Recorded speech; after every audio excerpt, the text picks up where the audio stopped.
everyone, and welcome back to the next episode of StreamTime Sports. My name is Chris Stone, the community lead at Sports Pro Media, joined as always by our CEO, Nick Meacham. Now, Nick, I know I have a habit of turning lots of conversations into food, but I just love food. And one of the things I'm curious about, now that you're back in Jamaica, do you feel a bit more, in some ways, at home? Because surely you grew up with barbecues on Christmas, which isn't very realistic for your time spent in London. So, are you going to do kind of your Australian barbecue now that the weather's appropriate? It is a good question. We haven't actually nailed what we're going to do for Christmas yet, but there is a nice barbecue by the pool here at our little complex that we live in. So I am very keen to perhaps give that a go. I'll have to do a bit more sourcing of the right sort of food to cook, because you don't have all quite the same things you would have typically at hand, or you pay a lot more for them. So it's interesting how you have this weird divide with things that are super cheap and things that are super expensive, and very few things are fresh. A lot of it's frozen because of the transportation issues. So I haven't confirmed that yet. We haven't locked in our Christmas plans. Probably just going to invite some people over maybe, or go to someone else's and have a relaxed meal. But I checked with the people that live in next door, and they don't think that the barbecue is actually ever being used here. So it looks like I might be the first one to christen it, despite the place having it for a couple of years already. So definitely looking forward to it. I mean, having a warm Christmas is a bit surreal. It doesn't, after doing 14 plus 15 plus years of it, it does feel a bit weird. It just feels like a quieter time, going on, rather than feeling like it's a tentpole moment.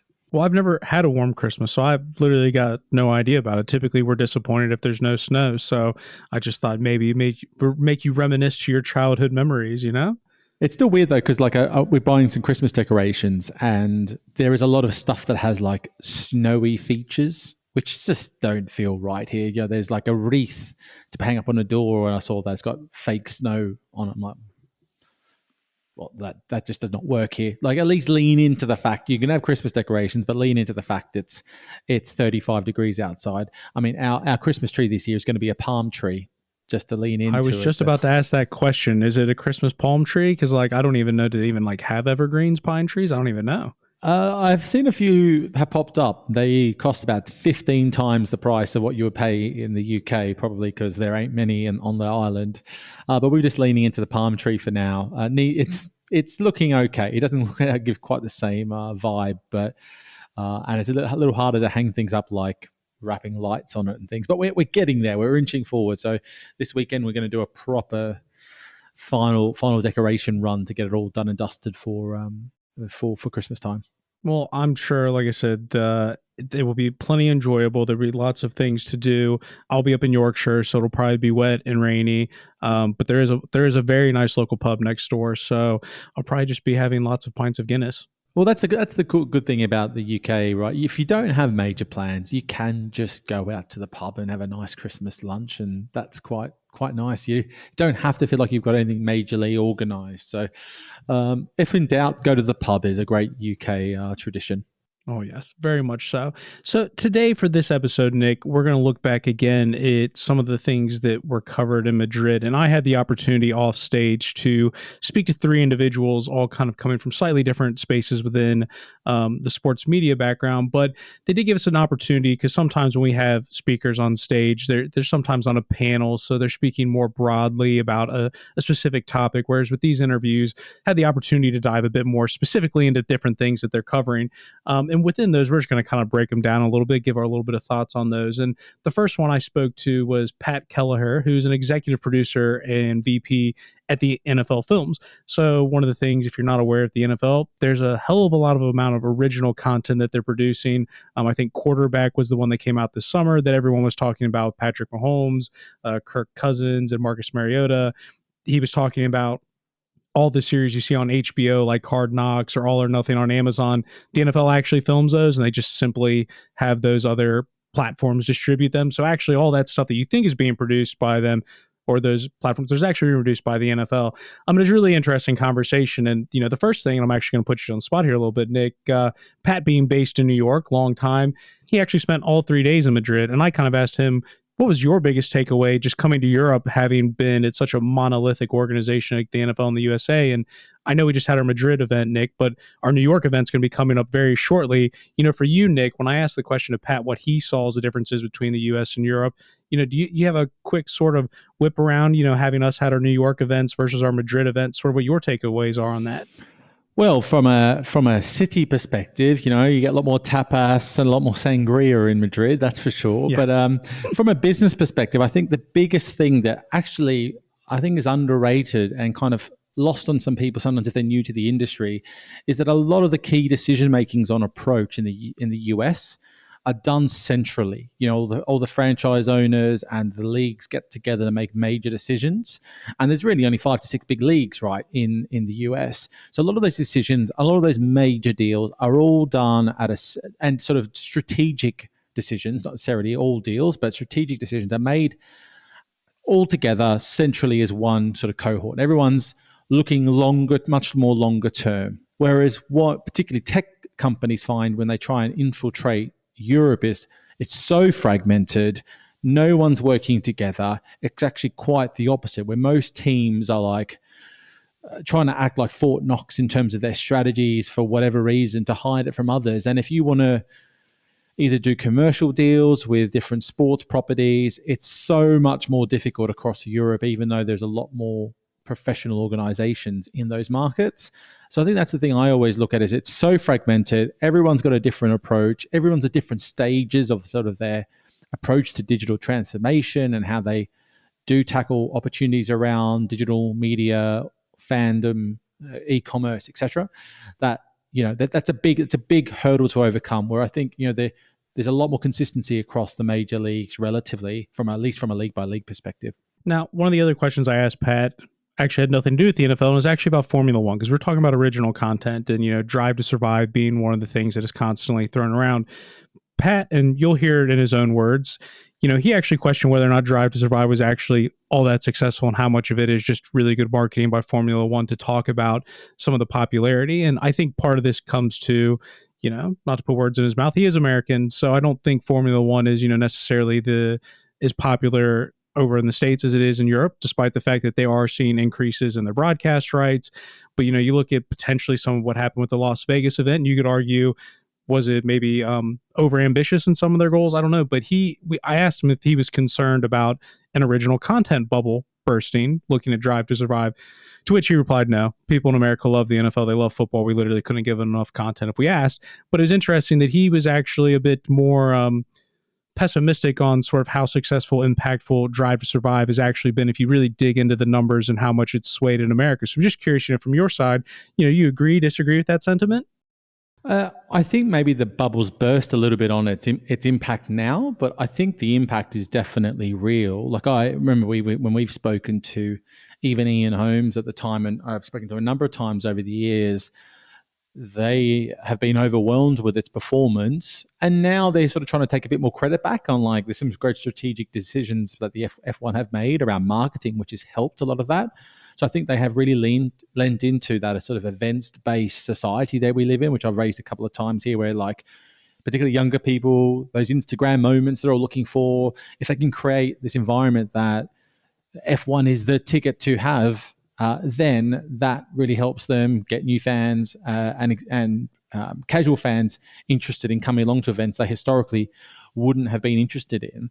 Look, I think the timing of Drive to Survive it was crazy opportunistic, or crazy great timing. They were one of the first in that space. They had a lot of real estate, I suppose, to freedom to sort of dominate that opportunity, that marketplace. And it has I can't see how it hasn't made a big difference to engaging new fans. And I have seen some metrics over the years. I don't have them to hand, but I have seen the metrics over the years that would have really have shown that casual audiences and passionate fans have really skyrocketed purely off the back of Drive to Survive. Anecdotally, it was one of the first times ever I thought about getting an F1 subscription was when after I just watched Drive to Survive and the new season was coming. I'm like, you know what? I might actually buy an F1 subscription to watch the season. It was only when I realized I had to subscribe to the Sky subscription that I didn't. which is a whole other conversation down the line. So I think it has definitely worked for them. Whether it's continuing to work at the same impetus and same scale, I think the bar's constantly raised. Expectations will keep going up. They have to keep getting better at the content, otherwise they're going to get a bit stale. And the last 2 seasons have really been pretty dominated by Red Bull, which has not helped them in terms of storytelling and building all that drama that they had in previous seasons. So that's probably a bigger challenge for to come then, whether or not Drive to Survive is going to keep servicing them the same way. Well, no more of you and I talking about Nick. We'll now turn things over and we'll listen to Pat Kelleher from the NFL Films giving us his opinion on sort of what he sees there between the U.S. and Europe, their relationship with Skydance, which is a very interesting partnership, which you'll definitely want to hear more about, and then sort of how they produce content, not just for diehard fans like me, but also what they're doing with things like Quarterback to attract, new female audiences, what they're doing to attract younger audiences doing cartoons, what they did with Pixar and Toy Story. So do check in for that, and we'll see you back on the other side. Hello, everyone, and welcome back to the StreamTime Sports podcast. My name is Tristan. I'm the community lead, and I'm joined by Pat Kelleher, who's the executive producer and VP for NFL Films. So, Pat, one of the things I'm really excited about is usually when we get speakers over to Madrid from America, it's usually a bit of a short stay, but you've been over here for all 3 days of the event and the conference. Something I would be curious to hear a little bit about from your perspective. Have you noticed anything, or has anything surprised you being around some more European organizations compared to what you're doing over in the States? I've learned a lot. It's been great. Just had a great conversation with some folks from the Premier League and hearing about what they're doing from a content perspective. A lot of similarities with NFL, with people that work at the Premier League and Premier League productions and stories that they want to tell and how they want to get their content out there. And then just hearing your Q&A with the NFL Germany folks. I think that was fascinating for me to hear that the average viewer for an NFL game in Germany on free TV is 10 years younger than what normally you hear that kind of stuff, and that's pretty remarkable. And I think hearing them say that most young kids aren't watching over the air, and the fact in Germany on their station over the air they get viewers who are 10 years younger than the average. I thought that was fascinating. Yeah, awesome. Now, one thing I do want to ask you about, I interviewed Blake Stucken back in March, and this was right around the time the YouTube deal got announced with the moving of Sunday Ticket. So at the time, everybody wanted to talk about that for obvious reasons. But one of the things Blake said he was actually most excited about was the partnership that the NFL was entering in with Skydance. Now, that was kind of early days of that sort of being announced as well, but given your role with NFL Films, you're probably even working closer that or have a better understanding that. Perhaps maybe just give a little bit of background on what that Skydance relationship is and what that means for your role and what the NFL is going to be producing more of. Yeah, it's an exciting time for us. So the Skydance deal was essentially, let's get our content out to more places so more viewers can see our content, more distribution platforms, and more genres that we hadn't necessarily done in the past, right? So we do access shows, we do docs, we do doc series. NFL Films traditionally has done this. We do highlight shows, we do talent-driven series like Peyton's Places for ESPN Plus. But the places that the genres that we hadn't experienced yet or produced content for yet is game shows and scripted movies and television series. So our partnership with Skydance hopefully is going to allow us to grow the amount of viewers, NFL fans who can see produce content around those genres that we hadn't necessarily in the past, and continue to grow what we normally do. Our first deal with Roku was a draft-related show that we did in partnership with Skydance, which did really well, and that's going to continue moving forward. And you and I spoke at dinner the first night just about how much people love and are obsessed with football. But, when you think about, you heard these things earlier talking about, how popular football is in Germany or the growth of it.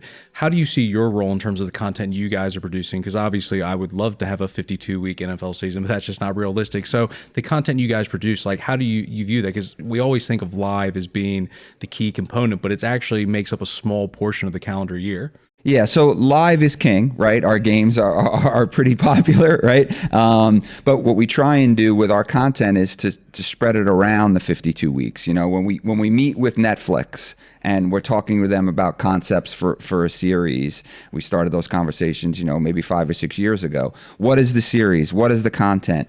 And most importantly, when is it going to air, right?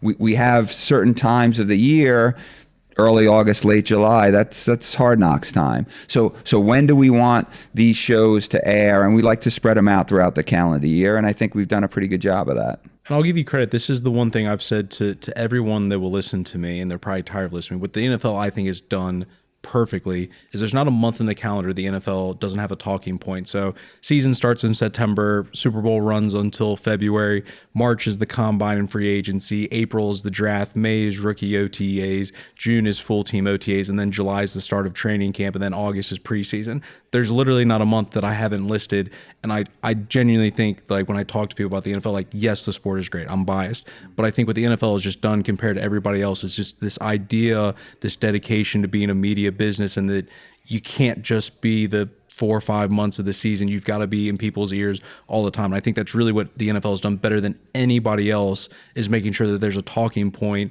or something to be seen or be shown 12 months of the year. Yeah. It's true, and it's great. And I think part of it is our sport's great. You know it, right? Our sport's the best, right? I mean, I know I'm here, and they love football here, but American football, the passion of our fans, our sport, the players who play it, the coaches who coach it, our sport's it's the best sport in the world as far as I'm concerned. And I think that's one of the reasons why 12 months of the year people are so passionate about American football. It's great. So going back to the original content and more just generally speaking, you know, one of the big phenomenons that came out, and this was particularly around sort of the lockdown period, was the success of Drive to Survive with Formula One. And, you know, there's reasons to think that that's been correlated with the growth of Formula One in the United States. But what we also saw off the back of that was everyone then tried to replicate that model of Formula One. Some people having success, others, it just came across as a bit of a copy and paste, and it didn't have the same effect that you had the first season sort of thing. When you see original content, or do you think, and I imagine not the NFL, but like, is there any concern about potentially like a bubble bursting where there's too many Drive to Survive type of series where it starts to lose its uniqueness or its impact? There might be. I mean, there might be a bubble, but I think it goes back to football, and I think our fans are so passionate about it. I'm not worried that other sports are going to copy Hard Knocks or Drive to Survive and eat into the consumers of our content, because we have football and they don't, right? And yes, Drive to Survive was popular. It did a great job for Formula One. I'm curious to see 5 years from now, 10 years from now, is the Formula One bubble burst, right? And it'll be interesting to see. Yeah, and I guess the only other thing from that is just thinking about it from a strategic perspective. How do you guys keep approaching this? Because obviously, like, you do have some long-running shows from original content, but you are rolling out new things like Quarterback. And I know one of the things Blake was talking about is how do we make shows for kids? How do we make more scripted things? How do you guys just make sure what you are doing stays fresh and it is continuing to add value to the fan and their relationship with the NFL? That's the challenge, right? And I think it's on our producers at NFL Films to continue to innovate and to continue to come up with ideas and think outside the box and not just do what we've done in the past. And that's the challenge. And I think that's on all of us at Films to create and to innovate and to think outside the box and to come up with shows, concepts, long form, short form, social. Our social content is off the charts. Our social content, our fans cannot get enough of it. It's great for us because in many ways we produce a long form show like Quarterback, like Hard Knocks, like Inside the NFL on the CW, and then take bits and pieces of that and put it on our social platforms, and our fans love it.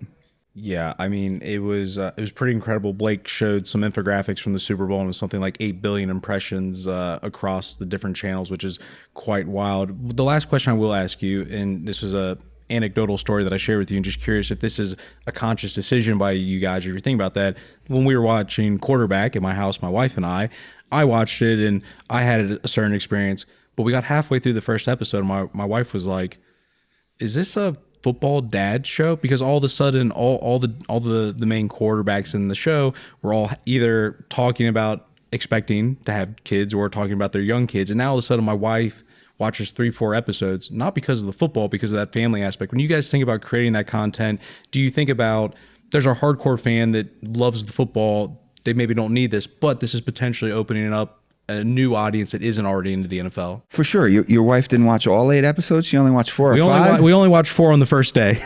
Yeah. So I think when we create a new show, we think about where it's airing, who are the viewers on that platform, how do we want to reach them. In terms of quarterback, we knew that it was going to be partially off the field, these players' lives. It just so happened that the characters that we got were all fathers.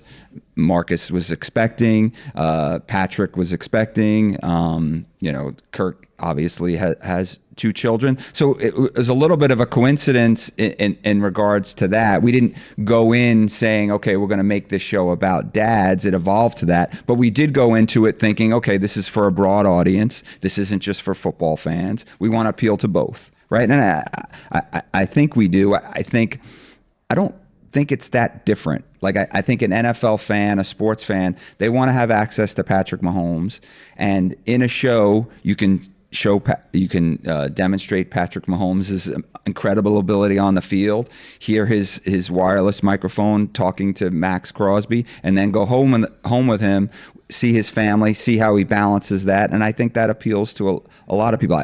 We hope that appeals to you as a football fan and your wife as well. Absolutely. Well, Pat, I appreciate you coming out here. Yeah. It was great to meet you in person, and I appreciate you joining us here on the StreamTime Sports podcast. Thanks for having me. Welcome back. So we've just heard from Pat at the NFL, and we're now going to move things over to another business that is trying to make a bigger play in the sports broadcast space, which is Fanatics. I had the opportunity to speak to Matthew Primack, who's the Senior Vice President of International Business Development of Fanatics. They've interestingly made a deal with DAZN, which, could be the first of several moves like this. But they really, truly, from having spoken to Matt, they believe that there's a very prominent place for Fanatics and e-commerce to sit in broadcast. And he primarily talked about the fact that they're broadcasters. They're not commerce platforms. They don't know how to do this. And there's a reason why you should want to tag this in as you're building your whole D2C platform. So, Nick, we've seen Fanatics, what they've done from an e-commerce perspective, but with these moves with DAZN, is there a reason to think that this could be something that becomes very commonplace in, the OTT and the D2C space? Look, I think we're seeing more of it. I think we started to see more of the advertising that capabilities that particularly Amazon Prime showed off in their Friday and their Black Friday arrangement, where they're bringing more interactive advertising to the screen and then allowing that to potentially drive people to action. I haven't seen too many specific examples, but I heard of a few. So I think we're inching forward with e-commerce. It's not coming nearly as quickly as I expected. What is interesting though is like if it is in a situation where Fanatics have to do these deals with the DAZN, that means there's intermediaries in place, which means the margins of return get smaller and smaller for all the parties involved. So in terms of it being a real, revenue shift for, say, someone like DAZN, it just gets a lot harder to get the returns they possibly want. I mean, they get markup on from a retail perspective, perhaps, but it won't be at the same scale. So I'm excited to see if it can work. I'm still waiting. I'm hoping e-commerce longer term, as consumers become more and more used to buying things on social media, that will start transferring into broadcast, but we're still so early on that journey. Like the same way we were hoping that betting would be, I wasn't hoping, but some people were hoping that betting was going to play a huge role in unlocking fan engagement and new revenues and so forth. We're yet to see that really play out. Although the jury's still out, there is still more to come on that with a few other examples in the market like ESPN, etc. So I'm excited to see if it can play out. No better partner to work with from DAZN's point of view than Fanatics, because they're absolutely market leaders in the e-commerce space. So if they can make that work, then you could quickly see Fanatics doing all sorts of partnership deals with pretty much every broadcaster imaginable if they can bring that to life.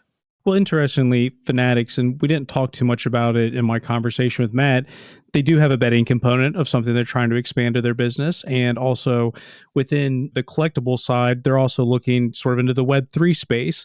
How do we know people want to buy jerseys, but people also want to collect different things. So even Fanatics themselves aren't necessarily just going all in on the e-commerce perspective. It is going to be interesting to see if they can include betting into what they do successfully. I'm still bullish on Web3 making a comeback, and it'll be interesting to see if Fanatics can potentially create a platform for themselves to do that. So as you say, Nick, it's just one part of many within there, but it will be interesting to see if Fanatics as a business can continue to expand even beyond just what it's been known for as an e-commerce platform. Yeah, 100%. I mean, ultimately, I think I mentioned before about the challenges that some tech companies have faced going into Europe. I think Fanatics are one of the ones that have seen that because they haven't been able to do deals at the scale they probably wanted to, like they have in the US.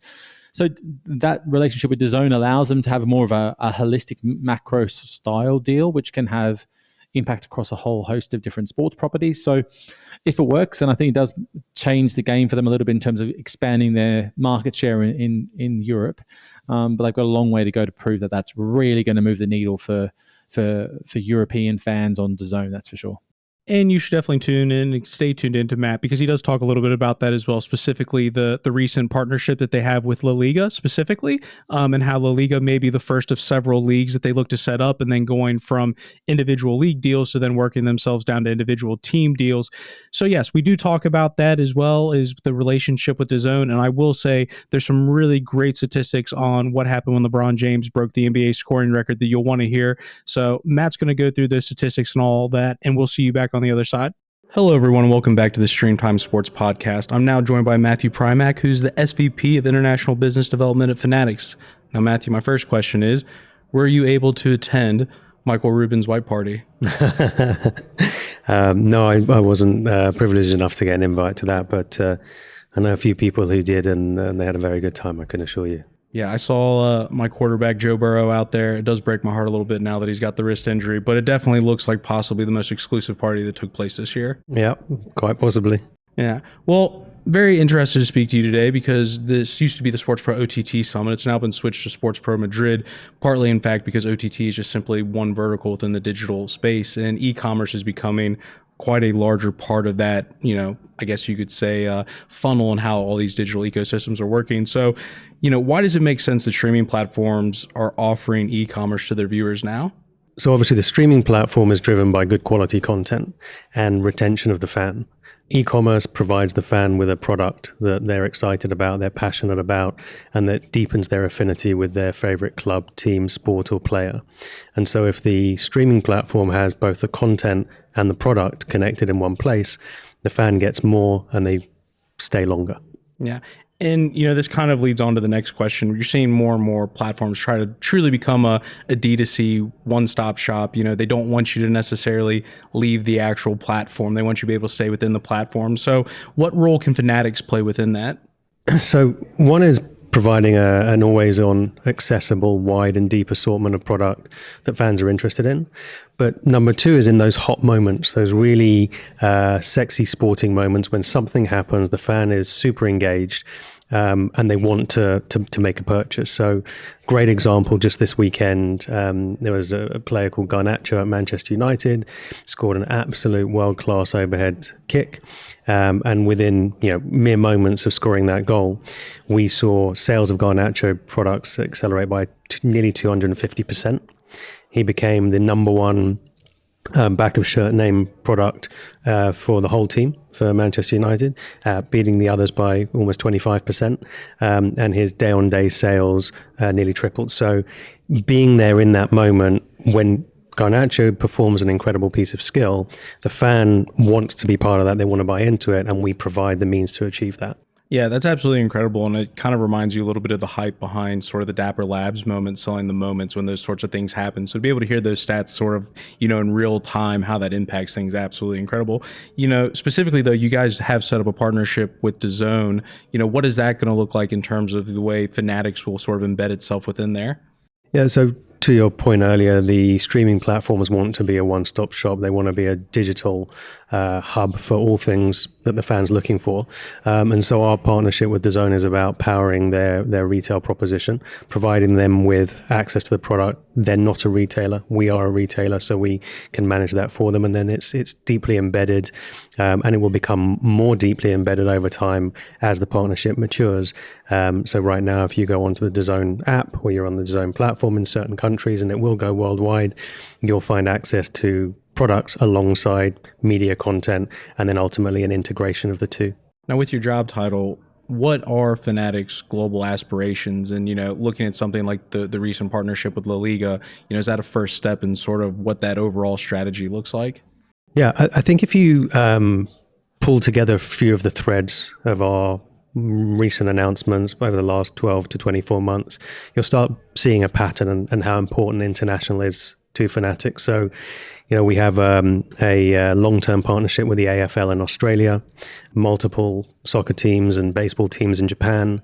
In Europe, we have La Liga, the Sky and DAZN announcements in the media space, the Argentinian national football team, who we most recently announced, and others to come. So what you're beginning to see with Fanatics is international as a priority, international being the world outside North America. It's a big world, lots of different types of sports in that space, and we're moving into as many of them as we possibly can, as quickly as we can, but also offering all of our services and cross-platform capabilities to those partners. And kind of connecting all these pieces together, how does Fanatics see the future of sports licensed merchandise, and where are there more opportunities for broadcasters, clubs, organizations to grow this area of revenue? The future is diverse. It's not one thing. It's not a singular, there's this one thing, that's what we're all going to get into. In fact, it's the opposite. There's more fragmentation of fan interest. There's more content to consume in so many different places. And the spread of fan is changing. So if you look at Formula One, for example, you had 2018, a real hardcore audience of fans. Fast forward to 2022, following the success of Drive to Survive, you've not just got fans of Formula One, but you've got fans of the lifestyle of Formula One. And so that brand has become a global brand, and we're seeing more trend around that. Their merch business grew by over 1,000% in that period of time. It grew 100% in 2022. And so the future really is about giving more product to more fans in more places and supporting clubs, teams, federations, leagues, events be more than just the on-field product, but a wider lifestyle consideration. And that segues quite nicely into my last question, which is we have talked quite a bit about sports here, but you've also got partnerships with someone like Next. So in terms of what you're doing to broaden those horizons, because I think we are seeing more and more sports start to edge with entertainment and influencers, and it's not all just about on the field and performance. There is some of that cultural lifestyle. So when you look at things like Next, how you guys are diversifying. Yeah, so there was a trend of the funnel to sports licensed product narrowing, with fewer sports retailers, with all the mom and pop shops disappearing. And now we're trying to do the opposite of that. We're trying to open the funnel wider, give retailers like Next access to our licensed portfolio, which means that they don't have to take the risk and the inventory risk on it. They don't have to try and predict the unpredictable nature of sport. That's what we do, and we do it exceptionally well. And so a retailer like Next is a great example where we're effectively able to speak to more fans, provide them more product, and increase the funnel to the channel. Yeah, absolutely. Well, I appreciate you taking the time to speak with us, Matthew. My pleasure. Thanks for having me. Welcome back, everyone. And hopefully you enjoyed hearing some of the statistics there. Like I said, getting that sort of breakdown is, I think, really great insights. But moving right along, Nick, to the last interview I was able to do while we were on the ground, I spoke to James Rothwell, who's the CMO at World Rugby, who I think are a really interesting case study for a couple reasons. One, I feel like Rugby Pass is one of the first people to go into the OTT space, not to go too back into the historical, history of OTT, but they were really one of the first movers, at least that I'm aware of. And then just for context, for those that were following, Sky Sports used to have the majority of the rights that, Rugby Pass then bought back because Sky in Australia and New Zealand looked to offload them. And then interestingly, World Rugby, similar to Volleyball World or IFEB, they're both the governing body and sort of the in-house media business. So it's a really interesting sort of legacy of how Rugby Pass TV has gone to where it's gone to today. And with that, they've relaunched Rugby Pass TV. And for those that don't follow sport, they've just had their most recent World Cup where they relaunched the platform, I think only in a matter of a few weeks before that all took place. So I personally think, Nick, that they're a really interesting sort of case study in terms of where they've been as a business and how they've gotten to where they're at today. Well, absolutely. I mean, World Rugby has transformed over the last 15 to 20 years, and rugby is such a big sport in certain markets. It's non-existent in others, but it's so big in certain markets that Rugby Pass allows both to engage audiences in markets where they don't have access to rugby at scale, but also in those markets where typically the event, again, those major events or major competitions, if they have them, aren't running 365. It allows them to continue to engage and build audiences and serve those fans who want more content that they otherwise wouldn't get. So I really like this move by World Rugby. It sort of bucks against the trend a little bit of what most sports properties do, are trying to sell their rights still and hand over those rights just to get reach at all costs. They wanted to continue to hold on to some rights to really have a direct relationship with audiences and consumers, which I think is a really smart. It's a bolder approach compared to what else is happening across the market, and use that as a catalyst to be able to continue to sell those World Cups and those real tentpole moments in the traditional fashion. So I really like that. I'd love to actually do a podcast deep dive into the Rugby Pass journey. So we need to see if we can talk to someone who's been along for the ride, because they were one of the first definitely one of the first single sport movies in this space, and have been through quite a ride since. So yeah, really interested to hear what James got to say. Yeah, and like I said, just for those listening, kind of what you're going to get to hear over the next few minutes, James does talk about how do you get a platform launched in such a short period of time, particularly in front of, your tentpole moment, which only happens once every 4 years. You got to nail it. But he also talks about, how they're going to keep the platform as sticky as possible. Rugby is primarily around major events, but how do you get people coming back time and time again so they're constantly engaged with that platform? And then really interestingly, one that speaks to my heart, they're really big fans of fantasy sports as well, and they talk quite a bit about how they see the future of fantasy sports as a way to drive, particularly as they're looking at their World Cup in the USA in a few years' time down the road. So it's a really interesting interview from James, and hopefully you guys have enjoyed the episode. Nick, we won't be back on the other side, but this, I think, might be the last pod before Christmas. So for everybody else, we do appreciate you joining us throughout the year, and we wish you a happy holidays and a happy new year. Happy New Year, everyone. Hello, everyone. Welcome back to StreamTime Sports. My name is Chris Stone. I'm the community lead, joined by James Rothwell, the Chief Marketing and Content Officer of World Rugby. James, have you at least had a moment since the World Cup to just relax a little bit? Yeah. Hi, Chris. We had a good week to down tools after the World Cup. Incredible 2 months in France. But back on the horse, because we relaunched our Sevens competition in Dubai this weekend. We went straight from the World Cup into WXV, which is our premier international women's competition. And we're already preparing for the Women's Rugby World Cup in England in 25. So we've got a really, really exciting calendar of events. Definitely time to soak it all in over Christmas, I think. Oh, yeah, for sure. Well, we at Sports Pro like to joke that the content never sleeps. So I think you understand that quite a bit. So with the World Cup, there was quite a few new things with that, one of them being the launch of Rugby Pass TV. Could you perhaps just give people a bit of an idea of sort of how that launch went and maybe a little bit of the strategy behind that?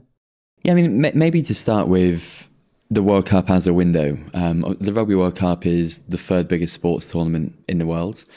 It really captivates global attention from not just avid rugby fans, but casual rugby fans and more broadly sports enthusiasts. So we really try to use that shop window to launch direct-to-consumer products and really build accessibility and relevance for the sport. Traditionally, we've been able to do that successfully through ticket sales, through broadcast, through fan experiences, but increasingly, and certainly during Rugby World Cup 23, we really wanted to focus on delivering a suite of digital products that could increase that access, entertain fans, and create a reason to engage with rugby every day. And Rugby Pass TV was really a cornerstone of that strategy to make sure that in any country in the world, you could watch every live game of the World Cup, but also that we could do better storytelling around the tournament, whether it was city guides of all of the host cities, walk-in talks with some of the biggest stars of the tournament, live shows from the pitch. We wanted to make sure we brought the competition to life across a much broader suite of content that really underpinned the incredible products on the pitch. Yeah, and you talked about it there.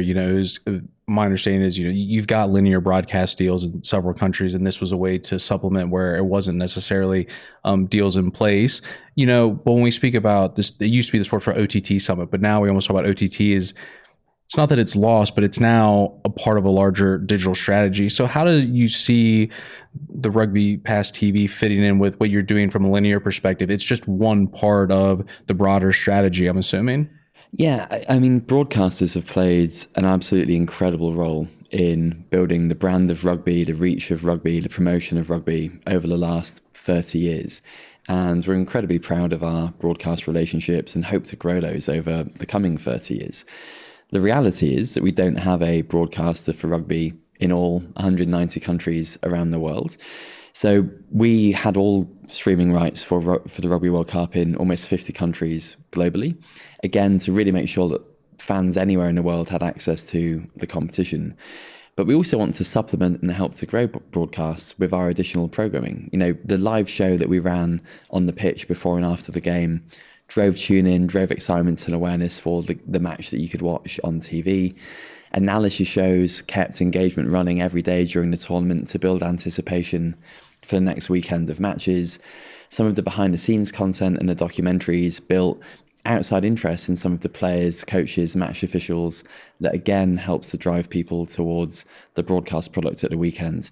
So I think there's a very virtuous cycle between broadcast and streaming. And of course, at the end of the day, as the global federation for the sport, we want people to fall in love with the game and to watch as much of our product as possible. So streaming is going to become a really important part of driving that access and relevance, but also a really important part in promoting the sport and driving people back to these iconic matches at the weekends, whether they're on linear broadcasts or whether they're on our streaming products. And it is interesting. You talked about, you guys are the governing body, but you're also the ones putting this out as a media product, which is interesting because one of the things our CEO, Nick Meacham's talked about is that a lot of sports organizations are quite antiquated when it comes to being really focused on the governance side. They're not inherently media businesses, but you guys are doing both. So, from a structural perspective, in terms of the company and other people in different roles, how does that work? Because like I said, normally this sort of work is done by a third party or a broadcaster. You guys are doing this all in-house? It's been a pretty fast-moving, disruptive past 18 months. We have been on an enormous business transformation at World Rugby. We have a very high-performing federation focused on high-performance competition, the laws of the game, and managing an amazing network of unions, teams, match officials. But we've had to build a commercial arm of the business that can build a direct relationship with fans, that can bring products to market, that can increase revenue streams for the sport. And the better job we do of that, obviously, the more that we can support the governing body side of our business. Inevitably, we should know more about the game, be bigger fans of the game, and have greater access than anyone else that can touch rugby. And we really have to use that privilege in favor of fans. So the more that we can build streaming businesses, the more that we can produce content, the more that we can build digital destinations like fantasy products, the more we can entertain fans and grow the sport. But we have, by necessity, had to slightly decouple those two sides of the business so that we can really focus on being a brilliant governing body, as we've always tried to do, but now move very quickly into the commercial space with a commercial culture and a real focus on fans. And in terms of the Rugby World Cup and with the launch of Rugby Pass TV, were there any key takeaways from just that initial experience? Because, it's one thing to launch a product. It's another thing to launch a product just ahead of, arguably your biggest event in your calendar. Were there any key takeaways from that launch? Yeah, I mean, we really had to mobilize to bring the product to market. We're really happy with our partnership with Endeavour Streaming. And I think we probably placed them under quite a bit of pressure to launch. We probably truly mobilized around launching this 10 weeks before the tournament. That's everything from the development of the brands, the products build, the backfill of content, through to the original programming strategy. Because we knew that we had an opportunity to use the spotlight of the World Cup to get the streaming business off to a good start. And of course, to ensure that we had that global accessibility. We now have a streaming business that we want to grow over the next 5-10 years. And to do so, we need to continue to attract live rights, not just from our own competition, but we're really proud to be working with professional women's rugby. We're proud to be working with EPCR. We're hoping to attract other partners from around the global rugby ecosystem to help increase the scale of all properties in rugby. And we need to make sure that we act like a studio. Increasingly, we have our own creative production distribution of shows. Next year, we'll be producing 10 shows on a weekly basis. We're in pre-production on a number of documentaries that will be coming out on Rugby Pass TV. We can't just be beholden to live right schedules. Rugby has natural peaks and troughs, as any sports does, but we need to ensure that we're relevant every day of the year. And to do that, we need to have a marketing machine and a content machine that can effectively propel growth for our streaming business every day of the year, 24 hours a day, globally. And that's a very different operating model to other parts of our business, but a really exciting one. Well, you've naturally kind of segued into the next topic I wanted to talk about, which was that fan engagement piece. You know, part of Rugby Pass TV, I think, isn't just to solely be a content player. It's to be a home of rugby where if you're a fan of rugby, you want to be coming to that every day. So you talked about there's going to be archive footage, there's going to be original content, there's daily shows, but, you know, maybe outside the content, if there's anything you're doing with that to almost talk about like that stickiness that's going to keep people coming back. Because as you say, you can't have a Rugby World Cup every day. It's something that's going to have times in between, similar with other tournaments. You know, what are you guys doing to try to make that experience on the platform as sticky as possible? Yeah, I mean, we're very lucky that over the last decade or so, we've accumulated 10,000 hours of archive from previous tournaments, from magazine content, through some of our partnerships. You know, we've got an absolute treasure trove of series and episodes to roll out over the next couple of years. As I said, we go straight from the World Cup into WXV, then Sevens, then other competitions happening over the next year. But really that stickiness is going to come from our programming, vodcasts, documentaries, recurring series. But as I said at the beginning, Rugby Pass TV is one product within a broader suite of direct-to-consumer products. So the way that we roll out our fantasy product, which was incredibly successful during the World Cup, the way that we continue to build on our competition apps, and the way that we continue to engage fans on social, which was a huge success story during the World Cup, means that across 4 or 5 different digital destinations, we should be able to play a role in the lives of rugby fans every day of the year. There will be natural moments where that traffic goes towards Rugby Pass TV, but when we don't have that attention on Rugby Pass TV, we have a number of other products that we hope will engage fans. Yeah, and I think that was the comment earlier about OTT and streaming is just simply one part of the entire strategy. One thing you did touch on, you talked about it earlier, and I am keen to bring it up because for myself here in Madrid last night, I was having dinner with someone with the Premier League and someone with the NFL, and both sides, we just talked about the impact of fantasy sports and how it can grow new audiences, particularly not just the hardcores, but it's an introduction to new fans because it almost gives you a reason to start to learn the rules, the scoring systems. And, you know, I know you guys, and we spoke about it just before here, really excited with your fantasy product. So just give us a bit of an idea of how you guys are approaching fantasy sports, maybe what some of those early learnings are, and if you agree that you guys see that as a really valuable marketing tool. Yeah, I mean, I completely agree with everything that you said. First and foremost, fantasy is a great reason to drive daily engagement around the sport. I love fantasy products. I play fantasy NBA every day. I always enter an NFL fantasy draft, and our fantasy product during the Rugby World Cup, I think, emulated the best qualities of those products. It's a brilliant way of driving education for the game, you know, how players have positive impacts on matches, how players have standout performances, the rules of the game. And it also gives us an opportunity to create stars. You know, stars can emerge through fantasy products, but most importantly, it gives fans a reason to engage. And we were blown away by the performance of our fantasy products. We launched it within the Rugby World Cup app. We developed the app in partnership with Genius, who I think are, you know, one of the best providers in the business. And really what we saw is huge global reach. We had fantasy players from 128 countries around the world. We saw brilliant audience diversification. 50% of all of our fantasy players were aged 18 to 34, which is a really critical growth audience for rugby, where maybe over the last 10 years, the profile of our audience has started to age up. But we've shown if we build the right experiences, those fans will come in. Of the large user base that we had, most fans were engaged on a daily and weekly basis, so we had that stickiness. But we also saw users and fans of the fantasy product then jumping off into Rugby Pass TV or exploring our Match Centre or diving into our native video on the app. So it just shows that it can build intrigue and interest in other parts of our portfolio. But it was just a ton of fun. We had brilliant fun with it, with our own staff leagues. It drove an enormous amount of social conversation. I think at latest count, it had 25 million social mentions. So it's actually creating different touch points for rugby as well. And we've built a really robust product that will scale to other World Rugby competitions, but we hope we'll be able to partner with other competitions that aren't ours within rugby to really build on the momentum that we have. Well, that's great. And I mean, I think it just is emblematic of the fact that you guys have clearly built this out strategically. As you say, that there's the fantasy product, there's the streaming product, it's all one part, or it's all part of one big, cohesive unit.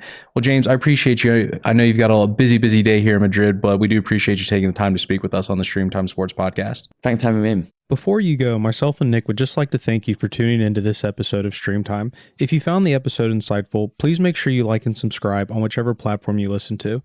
As a growing podcast, we'd greatly appreciate your support in sharing or writing a review. Ultimately, we want this podcast to not only entertain you, but also hopefully help you navigate the digital sports landscape. If you have any feedback on previous episodes or any topics and speakers you'd like to hear from in the future, please don't hesitate to reach out. You can find myself and Nick Meacham on LinkedIn or on Twitter. My Twitter handle is @SportsProChris1. Nick can be found @SportsProNick. Of course, if you want to stay fully up to date on the sports business news cycle, please make sure to visit the Sports Pro Media website or sign up to one of our several newsletters to make sure you don't miss anything. Once again, thank you, and we look forward to you joining us next week on the StreamTime podcast.